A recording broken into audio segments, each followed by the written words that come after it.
Hello दोस्तों, आज हम फिर जुड़ चुके हैं एक और नई वीडियो के साथ में।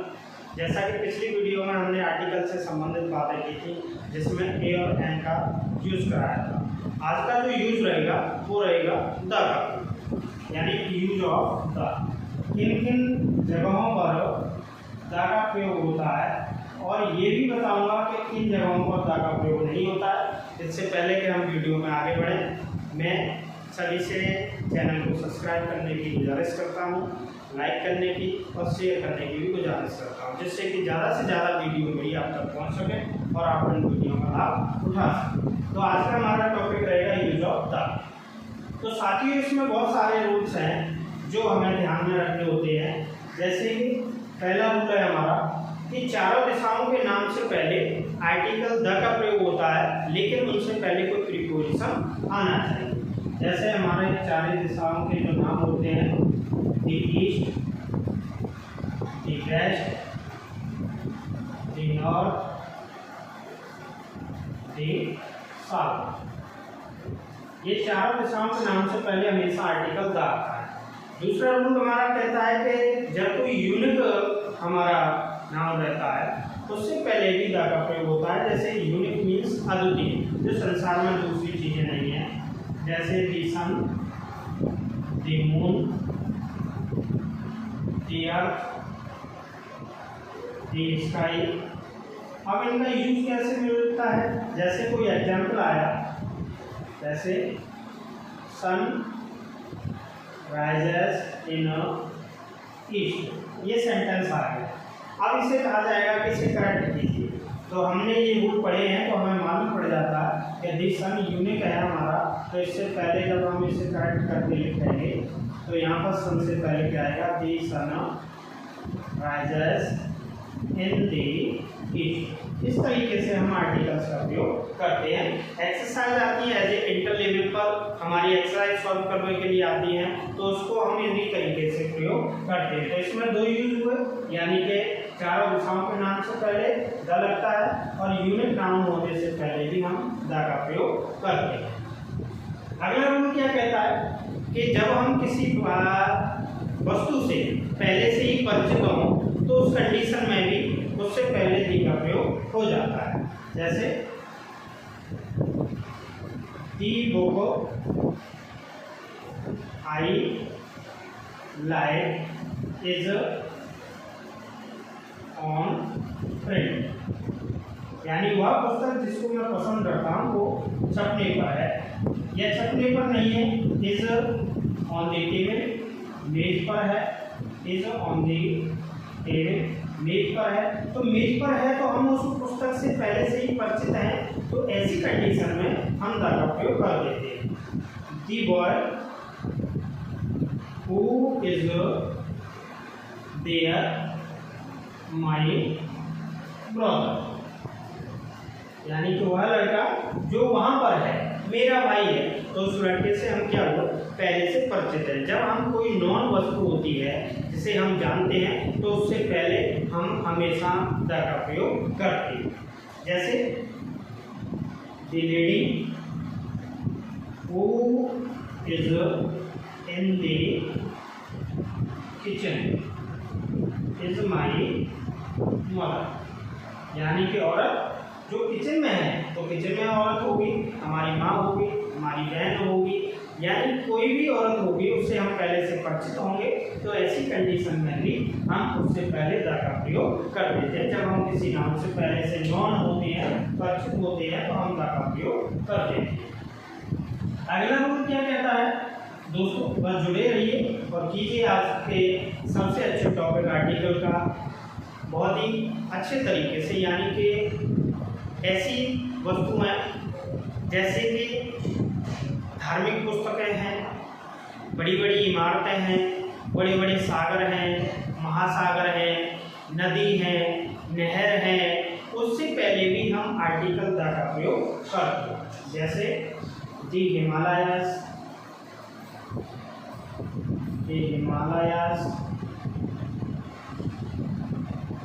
राइट, स्वेज कैनल, ये नहर का नाम है प्रशांत महासागर,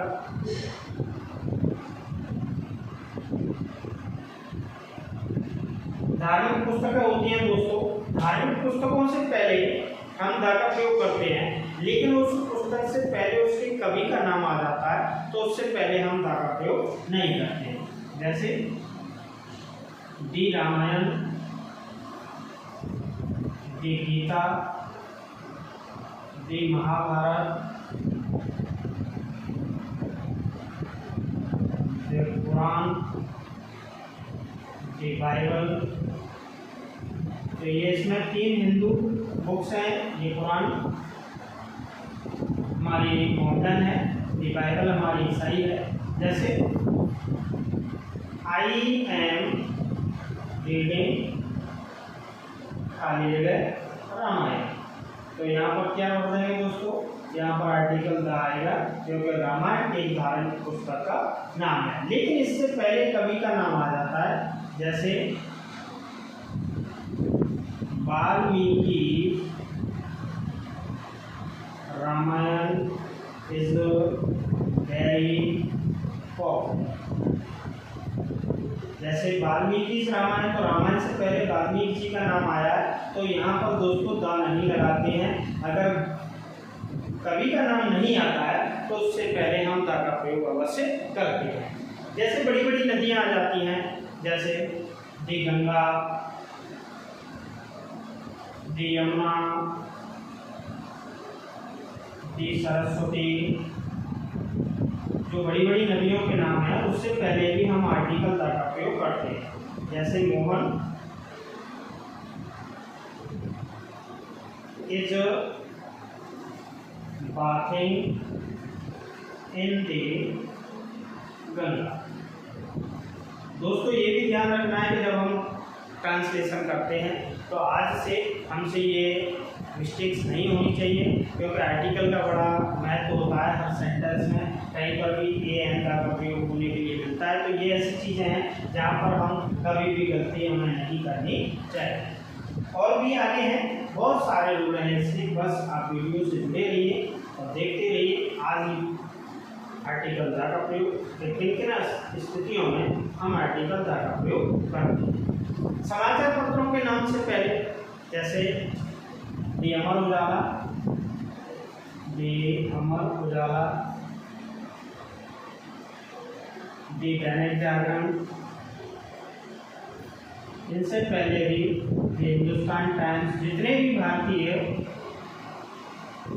समाचार पत्रों के नाम हैं, टाइम्स ऑफ इंडिया, DDLA, इनसे पहले यानी जितने भी भारतीय समाचार पत्रों के नाम से पहले आर्टिकल द का प्रयोग करते हैं। कुछ प्रांतों के नामों से पहले तथा कुछ देशों के नामों से पहले भी द का प्रयोग करते हैं, क्योंकि उनमें कुछ विशेषता होती है।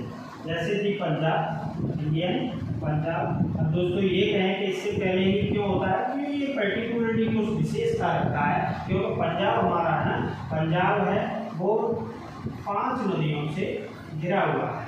इसके चारों तरफ है ना क्या है, 5 नदियां हैं हमारी, 5 रिवर्स, इसलिए स्पेशलिटी है इसके अंदर, इसलिए हम पंजाब से पहले ही द का प्रयोग करते हैं और स्टेट से पहले नहीं करते हैं।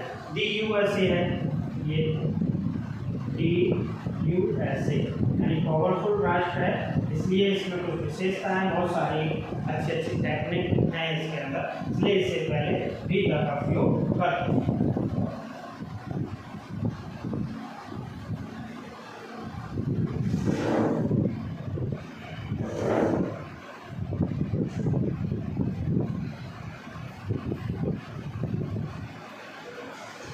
कुछ और भी रूल हैं हमारे, जैसे कोई प्रॉपर नाम जो कॉमन नाम के रूप में जाकर के कार्य करता है।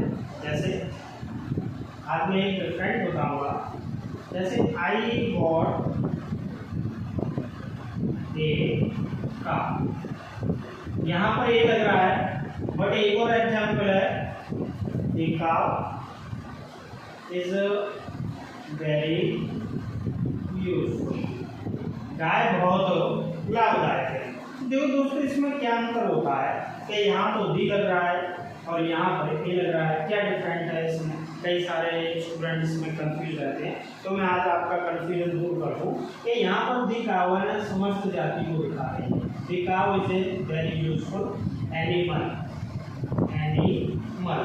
गाय एक बहुत ही उपयोगी जानवर है, तो वो पूरी संपूर्ण गाय जाति को दिखा रहा है, इसलिए यहाँ पर द का प्रयोग करते हैं। ऐसे ही डॉग आ जाता है, the dog is a very faithful, कुत्ता बहुत वफादार है। लेकिन यहाँ पर क्या है, आई गॉट ए काउ, मैंने एक गाय खरीदी, यहाँ पर एक विशेष पर्टिकुलर किसी एक गाय की बात की जा रही है, इसलिए इससे पहले हमारा ए का प्रयोग हुआ है। जब हम किसी चीज़ से पहले से नाउन परिचित होते हैं उस कंडीशन में भी उन नाउन से पहले आर्टिकल द का प्रयोग करते हैं। अब सबसे इम्पोर्टेंट रूल इसमें जो मैं आपको बताने जा रहा हूँ कि एडजेक्टिव के बाद यदि कोई नाउन नहीं हो तो उससे पहले भी हम द का प्रयोग करते हैं। और ये सेंटेंस ना एक कंप्लीशन लेवल से, यूपी बोर्ड इंटरमीडिएट क्लास की लेवल से, हाई स्कूल लेवल से, एसएससी बैंक सभी की लेवल से ये सेंटेंस बहुत इम्पोर्टेंट है। जैसे विच शुड हेल्प पोर, ये सेंटेंस बहुत अगेन एंड अगेन पूछा जाता है, वेरी इंपॉर्टेंट है। तो यहाँ इससे पहले हम क्या लगा देते हैं, the rich should help the poor. यहाँ दो कंडीशन है, यानी कि रिच यानी कि धनी अमीर व्यक्ति और गरीब, तो ये एडजेक्टिव और इसके बाद कोई नाम नहीं आया तो इस कंडीशन में द का प्रयोग करते हैं और ये बहुत इम्पोर्टेंट। इसी तरीके से एक और इम्पोर्टेंट सेंटेंस है दोस्तों, बस आप वीडियो के साथ एंड तक जुड़े रहिए। यानी कि जब कोई एडवर्ब का भाव व्यक्त करता है, जैसे दी